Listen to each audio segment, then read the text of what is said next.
Hello students, now we will study about working of a bank. इससे पहले मैं banking system in India chapter number 8 from pearls Arihant economy for UPSC prelims के 4 parts में complete करा चुकी हूँ। छोटे छोटे पार्ट्स हैं, आप एक बार प्लेलिस्ट में जाकर उनको वॉच कर लीजिए। तो वर्किंग ऑफ ए बैंक, देखिए बैंक किस तरीके से वर्क करती है वो हम समझेंगे इस चार्ट के थ्रू, जो कि इस बुक में दिया हुआ है। देखिए ये है बैंक के पास एक फंड।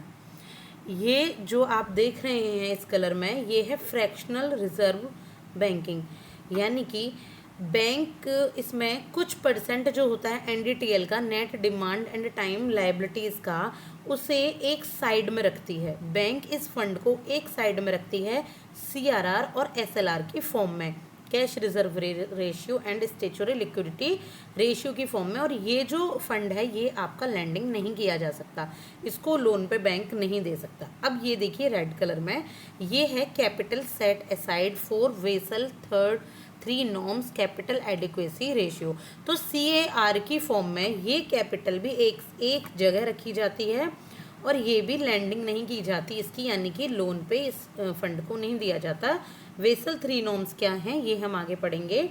अब ये जो फंड है आपका पीएसएल रिक्वायरमेंट्स होती हैं जो कि प्रायोरिटी सेक्टर लैंडिंग, यानी कि कुछ प्रायोरिटी सेक्टर्स होते हैं बैंकिंग के जो कि आरबीआई डिसाइड करता है, और उन्हीं प्रायोरिटी सेक्टर में ये 40% जो बैंक का जो क्रेडिट है, जिस बैंक के पास जो पैसा है वो 40% प्रायोरिटी सेक्टर लैंडिंग को वो अवेलेबल कराता है, यानी कि लोन पे देता है।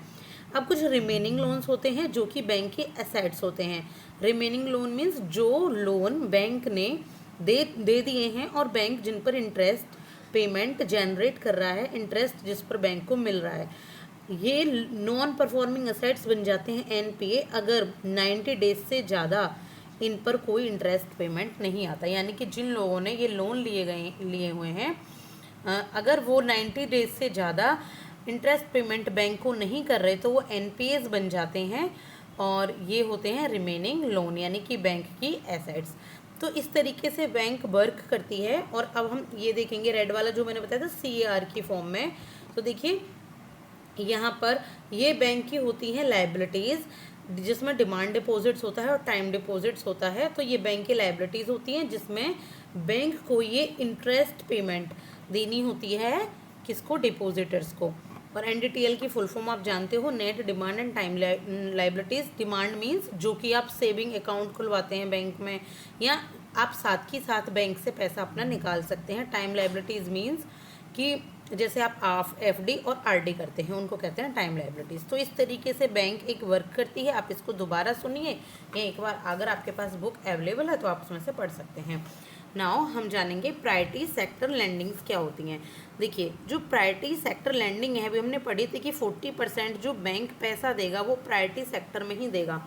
ये एक रेगुलेटरी पॉलिसी है जिसमें बैंक को रिक्वायरमेंट होती है कि जितना बैंक के पास जो फंड है, जो पैसा है, वो एक ऐसे स्पेसिफिक सेक्टर में उन्हें दे जिससे कि कंट्री की जो बेसिक नीड्स हैं वो फुलफिल हो और कंट्री का डेवलपमेंट हो। यानी कि मेनली कंट्री के डेवलपमेंट के लिए जो भी फंड दिया जाता है जिस सेक्टर में, that is called priority sector landing. तो ये किसकी रिकमेंडेशन पर है? ये है डॉक्टर के.एस. कृष्णस्वामी कमेटी की रिकमेंडेशन पर, कि जो रिवाइज किया गया कि 40% जो टोटल क्रेडिट है बैंकिंग का वो बैंक प्रायोरिटी सेक्टर लैंडिंग्स में प्रोवाइड करेंगी। और इनका जो ओरिजिन हुआ वो हुआ 1966 में, लेकिन आरबीआई ने इसको फॉर्मलाइज किया था प्रायोरिटी सेक्टर की डेफिनेशन को 1972 में। तो देखिए हर एक बैंक के लिए उनके प्रायोरिटी सेक्टर लैंडिंग्स टारगेट्स अलग अलग हो सकते हैं, और ये कोऑपरेटिव बैंक्स और कमर्शियल बैंक्स के लिए, दोनों के लिए एप्लीकेबल हैं। यानी कि कोऑपरेटिव और कमर्शियल बैंक्स दोनों ही पीएसएल में पहले लोन में पैसा देंगी। तो कितने कितने परसेंट, देखिए पब्लिक सेक्टर बैंक्स जैसे कि एसबीआई है, तो जो भी पब्लिक सेक्टर बैंक्स हैं, यानी कि जो गवर्नमेंट ओन्ड बैंक हैं, वो 40% पीएसएल में कंट्रीब्यूट करेंगी। और प्राइवेट सेक्टर जितने भी बैंक हैं जिसमें कि फॉरेन बैंक्स भी इंक्लूडेड हैं, वो 40%, ये भी 40% ही कंट्रीब्यूट करेंगी लैंडिंग में। स्मॉल फाइनेंस बैंक्स 75% लोन में पैसा देंगे PSL को, और पेमेंट बैंक्स 0%। कितना? 0%, क्योंकि पेमेंट बैंक्स देखिए लोन नहीं देता, ये हम पहले पढ़ चुके हैं। रीजनल रूरल बैंक्स RRBs ये 75%। RRB जो जैसे मैंने बताया था ना, पंजाब ग्रामीण बैंक, हरियाणा ग्रामीण बैंक, सर्व यूपी ग्रामीण बैंक, तो इस तरीके से जो बैंक्स होती हैं जो किसी एक बैंक का पार्ट होती हैं, तो ये 75% देंगी PSL में, और अर्बन कोऑपरेटिव बैंक्स देंगी 75% में। देखिए अगर आपको मेरी स्पीड स्लो लग रही है तो आप एक बार 1.25x की स्पीड पर इसको देख लीजिएगा, वरना आप इसी तरीके से देख कर चलिए। मैंने इसकी और भी वीडियोस अपलोड कर दी हैं, और प्लेलिस्ट मेरे चैनल पर अवेलेबल है। और देखिए मैं बहुत कोशिश कर रही हूँ कि मैं आपको आपके एग्ज़ाम्स तक ये बुक कंप्लीट करा दूँ, तो मैं इसलिए थोड़े 2 या 3 ज़्यादा भी वीडियो एक दिन में अपलोड कर रही हूँ। आई नो कि सब लोग एक साथ नहीं देख पाते, पर अगर फिर भी ये थोड़ा सा भी कंट्रीब्यूशन करें आपके एग्ज़ाम में तो मुझे बहुत खुशी होगी। और thank you for your support, आप लोग मुझे बहुत सपोर्ट कर रहे हैं डे बाय डे। अभी मेरे को ये चैनल स्टार्ट हुए थोड़ा ही टाइम हुआ है, पर फिर भी मुझे बहुत अच्छा सपोर्ट आप लोगों के द्वारा मिल रहा है, तो प्लीज़ ऐसे ही देते रहिए। नाउ हम आगे पढ़ते हैं, ये है प्रायोरिटी सेक्टर। तो ये क्या होता है? देखिए प्रायोरिटी सेक्टर में कौन कौन से सेक्टर्स होते हैं। First we know very well that is agriculture. Agriculture में आपको लोन देना है तो that is called priority sector lending. MSME means you will know कि MSME होंगे micro small and medium enterprises, आप सब जानते होंगे। एंड एक्सपोर्ट क्रेडिट, एक्सपोर्ट करने के लिए जो भी किसी को हेल्प चाहिए होती है, फंड चाहिए होता है, तो लोन ले लेता है वो। एजुकेशन में, हाउसिंग के लिए, सोशल इंफ्रास्ट्रक्चर के लिए। सोशल इंफ्रास्ट्रक्चर में आते हैं school, drinking water facilities, sanitation facilities etcetera. Renewal energy के लिए, यानी कि अगर रिन्यूअल एनर्जी आपको करनी है, कार्बन डाइऑक्साइड गैस का ज़्यादा यूज़ नहीं करना है, तो उसके लिए। और अदर्स में आपके हैं includes advances to weaker section. Weaker section को एडवांस देना अगर वो कोई भी स्टार्टअप शुरू करने जा रहे हैं जो कि 50 करोड़ तक का है। तो ये आपके सभी प्रायोरिटी सेक्टर लैंडिंग्स होते हैं। और इनके अलावा जो ओवरऑल PSL टारगेट्स हैं उनके सब टारगेट्स भी होते हैं। जैसे एग्रीकल्चर के लिए 18% कम से कम देना होता है, माइक्रो एंटरप्राइजेस के लिए 7.5% का टारगेट है, एंड एडवांसेस के लिए वीकर सेक्शन के लिए 12% का टारगेट है। आप ये नहीं कि आप 12% से कम यानी कि 7% ही हुआ है तो आप वीकर सेक्शन को लोन ना दें। तो अगर 12% तक हो आपको ये इनको लोन देना ही होता है।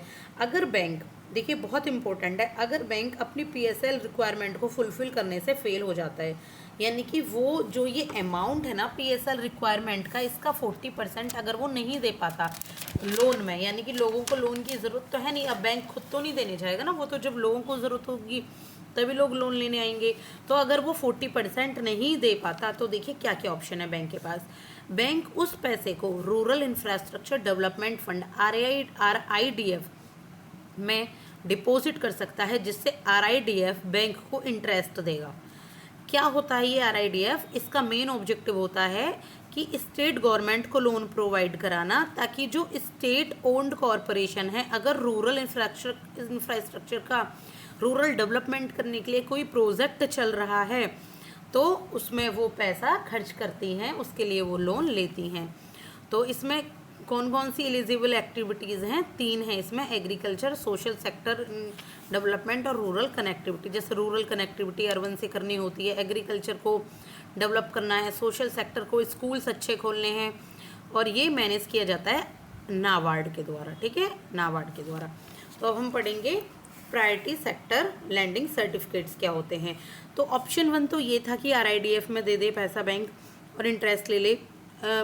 दूसरा ऑप्शन ये है कि एक होते हैं प्रायोरिटी सेक्टर लैंडिंग सर्टिफिकेट्स, जो कि एक शॉर्ट टर्म अकाउंटिंग इंस्ट्रूमेंट होते हैं जो आपस में, जैसे कि scheduled commercial bank RRB, local area banks, small finance bank, ये सब परचेज कर सकते हैं और सेल कर सकते हैं इन सर्टिफिकेट्स को, जिससे किसी भी बैंक के पास अगर पैसे की शॉर्टफॉल होती है, यानी कि अगर लोन में पैसा देना है और पैसा उनके पास नहीं है, तो वो दूसरे बैंक से इस सर्टिफिकेट्स को परचेज कर सकता है और दूसरा उसे सेल कर सकता है, और इस पर उनको कुछ इंटरेस्ट भी रिसीव होता है।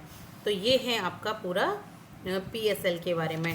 Now there is minimum lending rate, और ये मैं आपको नेक्स्ट वीडियो में शुरू करती हूँ क्योंकि मिनिमम लैंडिंग रेट बहुत ही इंपॉर्टेंट टॉपिक है। और इसके अंदर आप पढ़ेंगे benchmark prime lending rate, base rate जो बहुत इंपॉर्टेंट है, और marginal cost of lending rate. तो thank you so much for your support. I will start in next video. Thank you.